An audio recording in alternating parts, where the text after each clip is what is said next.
안녕하세요, 여러분. 오늘은 한 여성분의 따뜻한 이야기를 들려드리려고 합니다. 결혼 생활 10년 차 35살의 한 여성분께서 보내주신 사연입니다.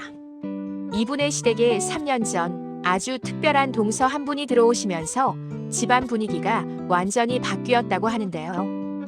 어떤 이야기일지 함께 들어보시겠습니다. 이분은 어린 시절부터 순탄치 않은 삶을 사셨습니다.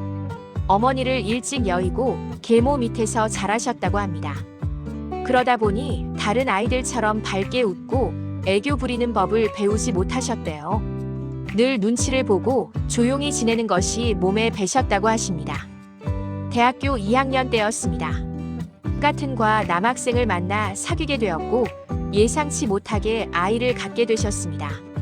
친정에서는 말씀드리기 조심스럽지만 연락을 끊어버리셨다고 합니다. 어렵게 자라온 집안이라 더 이상 자세한 이야기는 하지 않으시더군요. 남자친구도 아직 대학교 2학년이었습니다. 졸업까지 2년이나 남은 상황. 젊은 두 사람은 막막했을 겁니다. 그런데 이때 남자친구의 부모님께서 손을 내밀어 주셨습니다.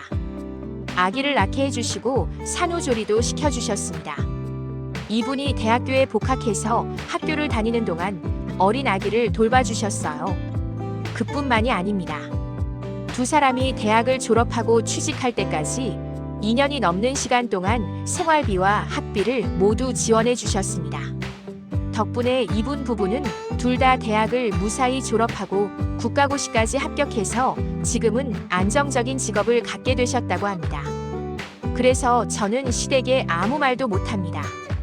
가장 큰 은혜를 입었으니까요. 이분의 말씀입니다. 그런데 시어머니는 말씀을 아주 날카롭게 하시는 분이셨다고 합니다. 사랑도 못 받고 자라서 사랑 줄 줄도 모르는구만. 우리 귀한 아들, 며느리 잘못 만나서 팔자가 꼬였네. 부모 복도 없는 애가 남편 복은 있나 보구만. 시어머니의 말씀은 날카로웠고 이분은 그저 고개를 숙일 수밖에 없었다고 합니다. 손등을 맞는 것도 흔한 일이었다고 하십니다. 요즘 세대분들은 상상하기 어려우시겠지만 그때는 그런 시절이었습니다. 맞벌이를 하면서도 집안일은 모두 며느리의 몫이었습니다. 시어머니는 아들이 집안일 하는 것을 절대 용납하지 않으셨대요. 그럼 남편분은 어떠셨냐고요? 집에서는 이분보다 더 흥분해서 어머니 욕을 하셨답니다. 하지만 정작 시어머니 앞에서는 한마디도 못하셨다고 합니다. 이렇게 10년이 흘렀습니다. 그런데 신기한 것은 10년이란 시간이 흐르면서 시어머니의 마음도 조금씩 변하셨다고 합니다. 처음엔 정말 미웠는데 요새는 좀 괜찮네. 더 살다 보면 맨날 좋다가 가끔 미운 그런 날도 오지 않겠냐? 완전히 풀린 것은 아니지만 그래도 예전보다는 나아진 관계였습니다. 10년이란 세월이 쌓이면서 서로에게 정도 들고 이해도 생긴 것이겠지요. 그러던 3년 전이었습니다. 시댁에 큰 변화가 생겼습니다. 시동생분이 결혼을 하신 겁니다. 새로 들어온 동서분은 이분이 상상했던 것과는 전혀 다른 분이셨다고 합니다. 첫 만남부터 특별했습니다. 세상 물정을 다 아시는데도 여전히 해맑고 밝은 분이셨대요. 애교도 엄청 많으셨다고 합니다. 시어머니한테도 이분한테도 자연스럽게 팔짱을 끼고 포옹을 하셨습니다. 심지어 시아버지와도 포옹을 하셨어요. 아버님 반갑습니다.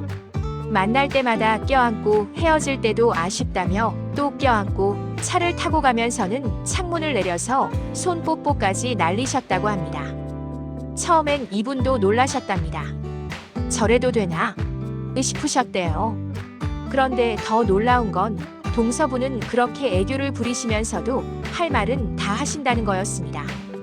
아니, 할 말을 넘어서 못할 말까지 다 하시는 분이셨다고 합니다. 시어머니께서는 3년 전부터 교회를 다니기 시작하셨습니다. 그리고 당연히 며느리들에게도 교회를 강요하셨지요. 이분은 당연히 따라다니셨습니다. 싫어도 어쩔 수 없었다고 하십니다. 그런데 동서분은 달랐습니다. 어느 일요일 시어머니께서 동서분에게도 교회에 가자고 하셨습니다. 믿음이 없으면 나중에 좋지 않은 곳에 가게 된다. 동서분이 대답하셨습니다. 어머님, 저는 그런 말씀이 좀 불편해요. 유치하게 편을 가르는 것 같아서요. 잘못은 다른 사람한테 하고 왜 하나님한테만 빌면 용서해 준다고 하는 건가요? 그게 무슨 논리예요? 시어머니의 얼굴이 붉어지셨습니다. 그럼 나중에 어떡하려고? 그럼 세종대왕님도 만나고 부처님도 만나고 어머님 조상님들도 만나서 효도하고 있을게요. 이 사람이. 그 후로도 시어머니는 계속 교회 이야기를 꺼내셨습니다. 교회 안 다녀서 아기가 안 생기는 거다. 동서 부부는 아직 아이가 없으셨거든요. 어머님, 그 말씀은 좀. 하나님께서 그렇게 속 좁으신 분이세요? 자기 안 믿는다고 삐지시는 거예요. 어머님은 그런 분이 진짜 좋으세요? 이분은 옆에서 듣다가 웃음을 참느라 힘들었다고 하십니다. 동서분이 시댁에 들어오신 지 얼마 안 됐을 때였습니다. 점심을 먹고 남자분들이 잘 먹었습니다. 인사를 하셨습니다. 그러자 동서분이 환하게 웃으며 말씀하셨습니다. 잘 먹었으면 밥값은 하셔야죠. 자, 설거지. 순간 공기가 얼어붙었다고 합니다. 시어머니는 아들들을 정말 귀하게 키우신 분이셨습니다. 김치를 찢어서 숟가락에 올려주시고 생선 가시를 발라주시는 분이셨거든요. 아들들이 설거지하는 꼴은 절대 못 보시는 분이셨습니다. 어디 남자들한테 설거지를 시켜? 집에서도 그러냐? 대체 어디서 그런 걸 배웠냐? 시어머니께서 화를 내셨습니다. 그런데 동서분도 지지 않으셨어요. 네, 시켜요. 자기 뒤처리도 자기가 하는데 밥그릇은 왜 못 닦아요? 그게 같냐? 다르죠. 그 더러운 것도 닦는데 방금까지 자기가 먹던 거 왜 못 닦아요? 남편한테 자기가 뭐냐? 그러게요. 죄송해요. 여보, 미안해. 정말 웃긴 상황이었다고 합니다. 시트콤을 보는 것 같았대요. 시어머니가 소리를 지르시면 동서분도 따라서 소리를 지르시면서 죄송해요. 를 외치는데 너무 웃겨서 이분도 모르게 웃음이 나왔답니다. 다들 웃으니까 시어머니 입가에도 미소가 스르르 올라오셨다고 합니다.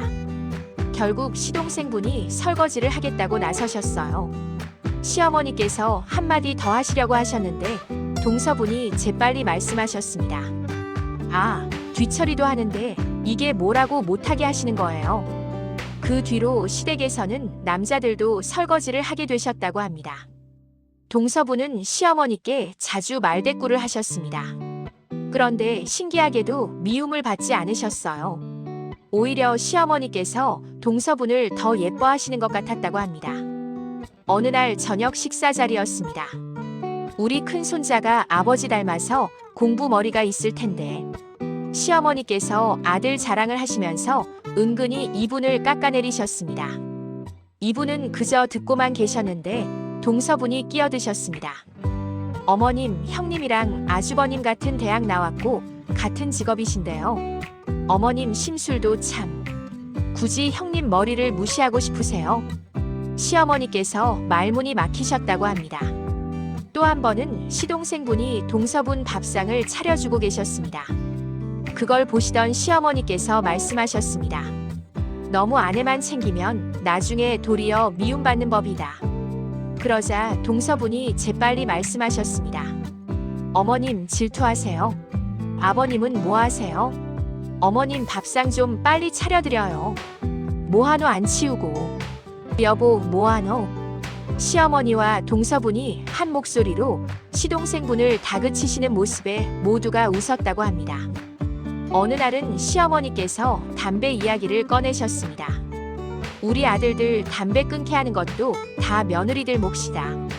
동서분이 대답하셨습니다. 어머님, 어머님도 못하신 걸 왜 우리한테 떠넘기세요? 우리는 담배 피는 남자를 만났지만 어머님은 안 피던 아들을 낳아서 피게 만들어 놓고 우리더러 책임지라고 하세요. 너는 내 말에 틀어질까봐 겁이 나냐? 어째 내 말이 끝나기도 전에 바로바로 대답하냐? 흐흐흐. 너는 내가 한마디 하면 10마디를 하냐? 키키킹. 동서분이 오신 뒤로 시댁 분위기가 많이 바뀌었다고 합니다. 시아버지께서는 두말할 것 없이 동서분을 아끼십니다. 그런데 더 놀라운 건 시어머니십니다. 동서분이 말대꾸를 하실 때면 시어머니 얼굴에 미소가 깔리신답니다.